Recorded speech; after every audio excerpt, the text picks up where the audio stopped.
नमस्कार, आप देख रहे हैं एनएमएफ न्यूज। आपके साथ मैं हूं नम्रता चौधरी। मेरे साथ है मेरी सहयोगी शबनम सैफी। भारत और पाकिस्तान के बीच तनाव जारी है और इसी के साथ अटैक भी दोनों तरफ से किया जा रहा है। हालांकि हम हर मिसाइल को नेस्तनाबूद करने की पूरी तरीके से कोशिश कर रही हैं और ये कोशिश ज्यादातर सक्सेसफुल ही नजर आ रही है।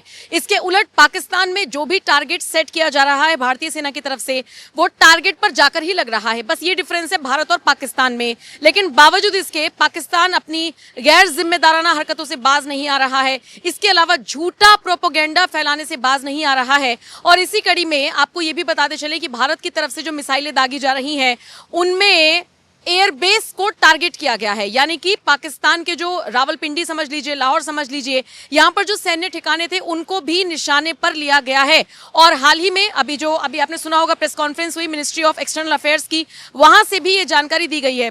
शबनम, क्या कुछ जानकारी दी गई, जरा बताइए। बिल्कुल, यहाँ भारतीय सेना की तरफ से प्रेस कॉन्फ्रेंस की गई और उसमें बताया गया कि कैसे भारत के 26 जो जगह हैं उनको पाकिस्तान ने निशाना बनाने की कोशिश की, वहां पर हवाई हमले करने की कोशिश की और झूठी खबरें फैलाकर माहौल बनाने की कोशिश की कि भारत हमें जबरदस्ती टारगेट कर रहा है, हमारे जो लोग हैं उन्हें निशाना बना रहा है, इसलिए हम जवाबी कार्रवाई कर रहे हैं। हालांकि भारत की तरफ से ये वीडियो दिखाकर बाकायदा साफ किया गया कि कैसे आतंकी ठिकानों को भारत की तरफ से नस्तनाबूद किया जा रहा है, कैसे जो मिसाइलें पाकिस्तान दाग रहा है उसे अपने एयर डिफेंस सिस्टम से हवा में ही तबाह कर दिया जा रहा है। फतेह 1 मिसाइल पाकिस्तान की तरफ से दागी गई, पाकिस्तान की सबसे घातक मिसाइल इसे माना जाता है, पाकिस्तान की डिक्शनरी में से सबसे घातक मिसाइल कहा जाता है। उसे दागने का मकसद उसे दिल्ली निशाना बनाना था। जैसे भारत की तरफ से लाहौर और कराची को निशाना बनाया गया, तो पाकिस्तान ने भी सोचा कि यहाँ भारत में कुछ बड़ा वार किया जाए, इसलिए रात के अंधेरे में ये मिसाइल दागी गई। हालांकि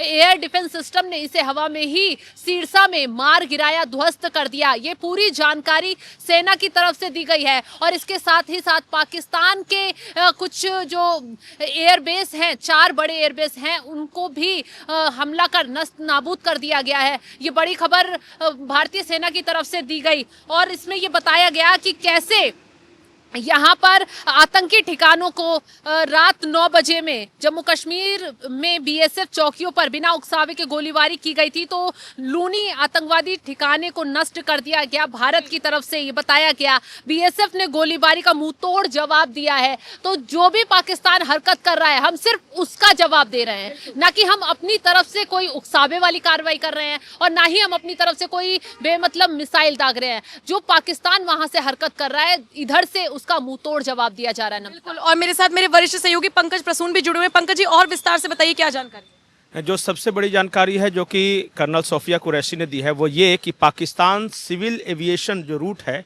उसका इस्तेमाल कर रहा है अपने मिसाइलों को दागने के लिए। तो ये भारत के लिए मुश्किल हो जाता है कि कौन सिविल नागरिक विमान है और कौन उनकी तरफ आ रहा है। ये पाकिस्तान की एक कायराना हरकत है जो कि आमतौर पर इंटरनेशनल लॉज के खिलाफ है, जो वो कर रहा है कल से लगातार। कल एक सऊदी अरब का जो प्लेन आ रहा था एयरबस 320, उसके आड़ में उसने अटैक किए थे और आज भी वो सिविल एविएशन रूट का ही इस्तेमाल कर रहा है। ये एक चिंताजनक खबर है और भारत को काफ़ी संयम के साथ उसका जवाब देना पड़ रहा है। दूसरी बड़ी खबर यह है कि पाकिस्तान के जो 4 एयरबेस है वो पूरी तरह तबाह हो गए हैं। इस बात को स्वीकार किया है पाकिस्तान ने भी और वहाँ से तस्वीरें आ रही है। एक और खबर है कि पाकिस्तान के फाइटर प्लेन 2 तबाह किए हैं। कल रात जो डॉग फाइट हुआ था उसमें एक श्रीनगर के पास गिरा है और दूसरा सियालकोट इलाके में गिरा है। पाकिस्तान को इस हमले में बहुत बड़ा नुकसान हुआ और हमारे बारे में जो वो अफवाह फैला रहा था कि हमारा S-400 सिस्टम बर्बाद हो गया है, वो पूरी तरह भ्रामक है, झूठ है।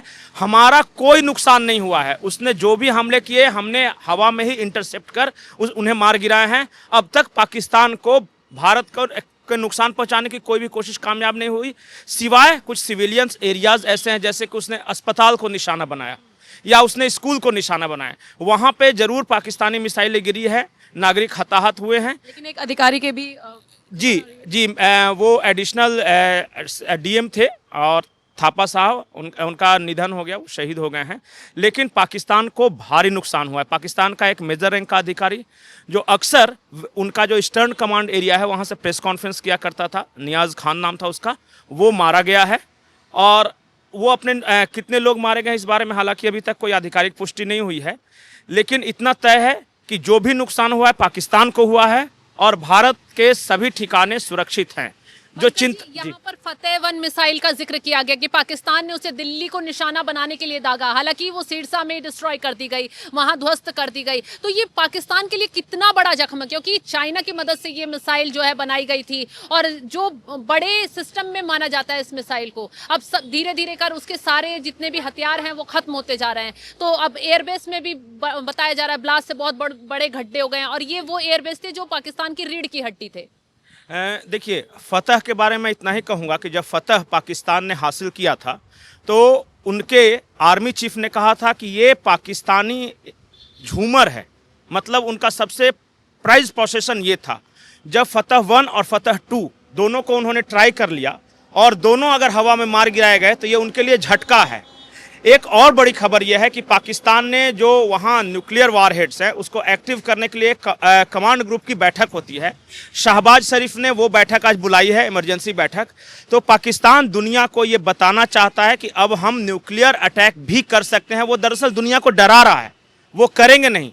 देखिए वो करेंगे कैसे, वो तो किसी न किसी मिसाइल पे या प्लेन में वही लाएंगे, लेकिन वो आ ही नहीं पा रहा है। जब हवा में ही डिस्ट्रॉय हो जा रहा है उनका फतह वगैरह, तो चाहे वो नॉर्मल बम लेके आए या न्यूक्लियर आर्मामेंट्स लेके आए, आर्महेड लेके आए, लेकिन अगर वो हवा में ही डिस्ट्रॉय हो जाएगा तो खतरा पाकिस्तान को है। कहीं ऐसा ना हो कि उन्होंने कोशिश की और पाकिस्तान में ही गिर गया, क्योंकि अभी तक उनका कोई भी हमारे यहाँ टारगेट को अचीव करने में सफल नहीं रहा है। हाँ, ये आपने बड़ी अहम बात कही कि वहां से मान लीजिए कोई मिसाइल आ रही है या वहां से वो जो सारी चीजें भेज रहे हैं, जब वो हवा में ही ध्वस्त हो जा रही है, कितना एरिया उनके ऊपर जाकर गिर रहा है, ये उनके ऊपर उल्टा पड़ सकता है। नहीं, कई विमान ऐसे हैं जो पाकिस्तान साइड में गिरे, जैसे सियालकोट में उनका फाइटर जेट गिरा है, गुजरावाला में याद, एक गुजरावाला में गिरा है। कुल पाकिस्तान के जो एक डिफेंस एक्सपर्ट हैं वो टेलीविजन पर बैठ के बोल रहे थे कि हमारे 8 फाइटर जेट जो हैं टोटल बर्बाद हुए हैं। उसमें J-17 सीरीज के उन्होंने बताया, J-10 सीरीज के बताया और 2 F-16 बताया। ये खुद वो कह रहे हैं। तो जब आपका फाइटर प्लेन आप ही की तरफ गिर रहा है तो कल को अगर न्यूक्लियर वारहेड लेकर आएगा और वो आपकी तरफ गिर गया तब क्या होगा, ये सोचना पाकिस्तान को है। ठीक है शबनम, और कोई सवाल?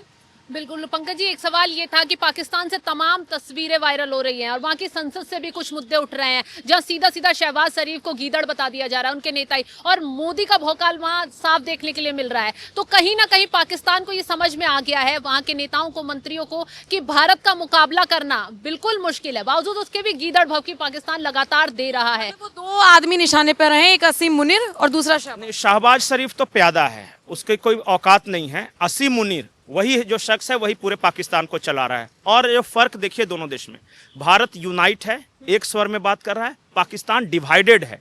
वहाँ एक से दूसरे की पट नहीं रही है। जैसे ही भारत हमला करता है पीटीआई के कार्यकर्ता सड़कों पर उतर आते हैं।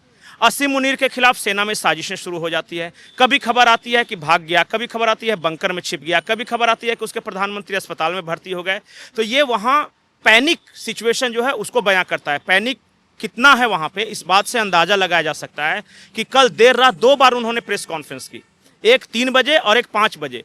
जो देश खुद को सुरक्षित महसूस करेगा वो पैनिक सिचुएशन में क्यों आएगा, वो क्यों आधी रात को प्रेस कॉन्फ्रेंस कर गया? या जो देश अगर जीत रहा होगा तो फिर वो कमांड सेंटर्स की बैठक क्यों बुलाएगा? क्योंकि उसको नुकसान हुआ है, वो बिलबिलाया हुआ है, इसलिए न्यूक्लियर धमकी दे रहा है। अगर वो जीत रहे होते तो फिर क्यों न्यूक्लियर धमकी देते? ठीक है, तो इस वीडियो को यहीं पर खत्म करते हैं। जो बड़ी बड़ी अपडेट्स आ रही थी वो हमने आप तक पहुंचाई, बाकी प्रेस कॉन्फ्रेंस में क्या कुछ जानकारियां दी गई हैं वो हमने आप तक पहुंचाया। आपकी इस खबर पर क्या राय है, आप हमें जरूर बताइएगा। नमस्कार।